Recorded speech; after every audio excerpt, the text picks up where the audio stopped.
Juan José Aranguren fue ministro de Energía, trabajó en una compañía petrolera que ustedes conocen muchos años. La persona justa para preguntarle, primero, ¿cómo estás? ¿Qué tal? Buenas noches, Diego. Muy bien. ¿Los combustibles vos creés que alcanzaron una altura precio crucero o tienen que aumentar o aumentarían mucho más? Recordad que el precio de los combustibles se forma con otros precios, que es el precio del petróleo crudo, el precio de los biocombustibles, que están mezclados, el tipo de cambio y los impuestos, que están sobre los combustibles. Por lo tanto, hubo un avance en algunos de esos temas, pero todavía le falta un camino para llegar a su puesto de equilibrio, a su precio de equilibrio. ¿Cuánto? Va a depender de cómo evolucionen esas variables. Hoy estarían un 20-25% retrasado. El precio del mercado internacional está en $82 el barril. En Argentina está en 69. Cuando uno descuenta el derecho de exportación tendrían que estar en 74. O sea, no está muy lejos. Pero también a los impuestos, que la administración anterior había postergado su actualización con la inflación casi 2 años. Esta administración hace poquito aumentó algo esos impuestos, pero todavía les falta recuperar todo lo que fue la inflación del año pasado, cosa que creo que llegará en marzo o en abril. O sea, todavía falta para alcanzar el punto de equilibrio. Para el punto de equilibrio, vos entonces estás diciendo que falta entre 20 y 25%. Sí, dependiendo que las variables se comporten y se mantengan en el mismo nivel que están hoy. Si no, va a ser en función de esas variables. Existe un rumbo y existe una velocidad para llegar a ese lugar. El lugar entiendo que es el precio de equilibrio. ¿No fue muy veloz el aumento, esos dos grandes, casi 2-3 aumentos muy fuertes que hubo en un mes apenas asumido el presidente nuevo? Puede ser, pero también hay que mirar, esa es la mitad del vaso vacío, si quiere, la mitad del vaso lleno desde el punto de vista del consumidor, es todo lo que no le habían aumentado antes y todo eso genera un retraso que en definitiva termina siendo también una menor inversión, lo mismo que pasa con las tarifas. Es decir, hay que valorar cuál es el impacto que tienen los precios, no solamente en el bolsillo, sino en la calidad del servicio y en la prestación del servicio. ¿Se podría haber hecho escalonado? Digo, qué sé yo, la medicina prepaga también subió muy fuerte, muy rápido, es decir, todo se va escalonando, lo último y lo más rezagado son los salarios, contra el salario, ¿no fue muy rápido? Cuando uno tiene que atacar la enfermedad, tiene que hacerlo en forma rápida y creo que cuanto más rápido nos demos cuenta de la situación en la que estamos y que vamos a tener que aguantar este incremento de precios durante un tiempo, cuanto más corto posible sea mejor, va a ser mejor. Y por lo tanto, una vez que es restablecido el equilibrio, lo que hay que hacer es nuevo no perderlo, no volver a atrasar, no volver a repetir la historia del pasado. Yo lo que valoro de esta oportunidad es que no tropecemos nuevamente con la misma piedra que tropezamos en el pasado. Si hacemos el esfuerzo, y cuando hablo del esfuerzo, todos los argentinos, no son los funcionarios, son los que pagamos los combustibles, los que pagamos las tarifas, luego no se vuelvan a retrasar porque son espejitos de colores que los sufrimos de otra manera, con inflación. Creo que el 1 de marzo quitan o agregan el impuesto que estaba suspendido.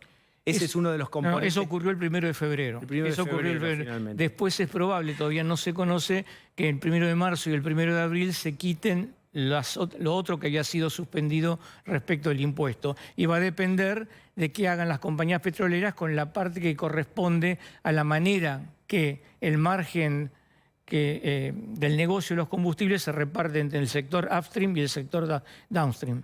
Bien, entonces, entre marzo y abril podría haber este aumento que vos mencionás. Podría haber mucho traslado a precios también.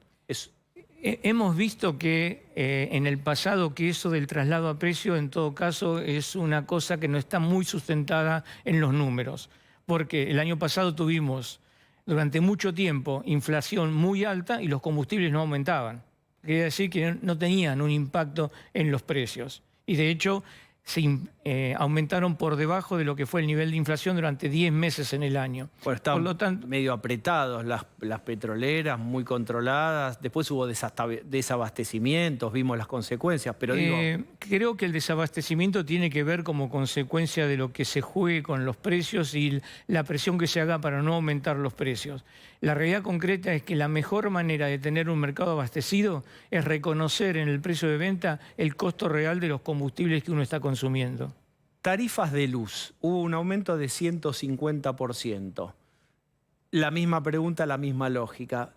¿Debería o va a subir más? ¿Cuán pagable es eso? Me gustaría empezar educando y de tarifa de electricidad en lugar de tarifa de luz. Es la electricidad lo que nos permite generar luz, lo que nos permite mover un motor eléctrico, etc.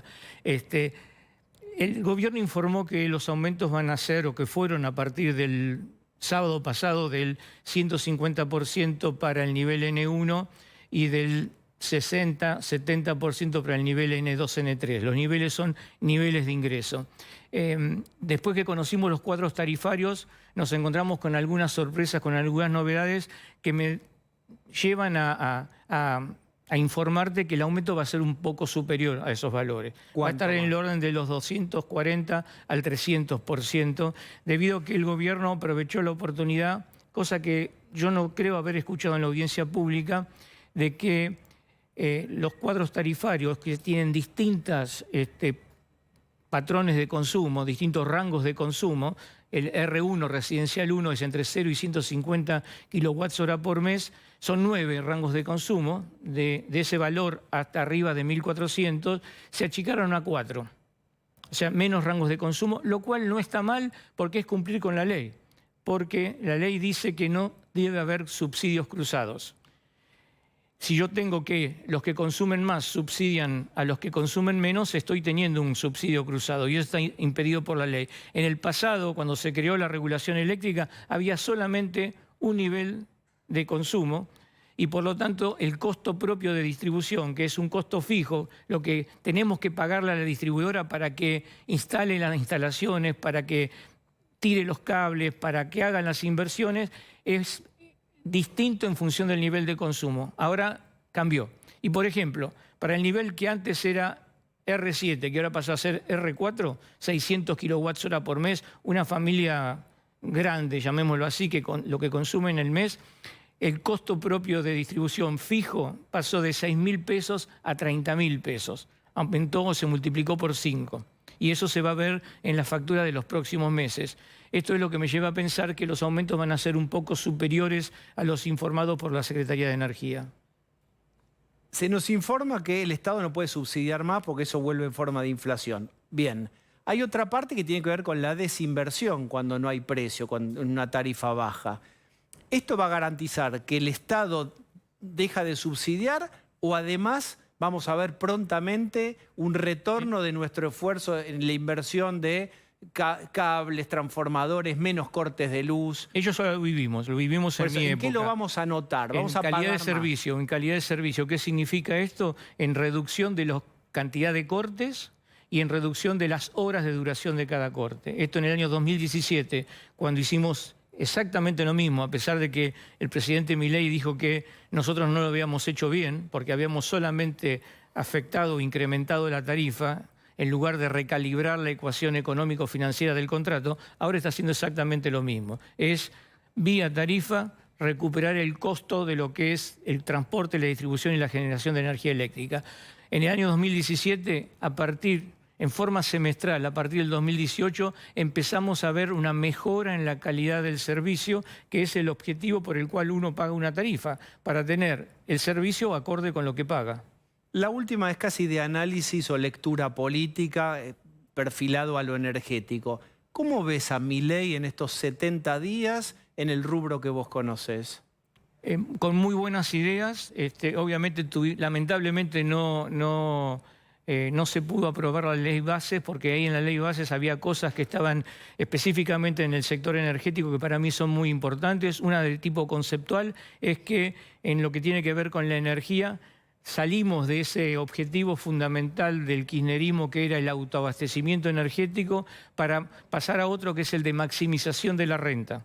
Un país que tiene muchos recursos, tanto renovables como no renovables, convencionales como no convencionales, y que está en una situación de ahogo económico-financiero tan grande como está el nuestro, lo que tenemos que aprovechar es para transformar los recursos de toda índole en ese recurso tan escaso como es el dólar, divisas. Por lo tanto, pasar de un objetivo chiquito como es el autoabastecimiento, mirando solamente al ombligo nuestro, y pasar a ser exportadores de energía al mundo, nos permite lograr ese mejora en la situación macroeconómica del país que tanto necesitamos. Aranguren, muchas gracias. Buenas noches, Diego. Después de la pausa, Johnny, vamos a charlar y a mostrarles cosas. Tanda.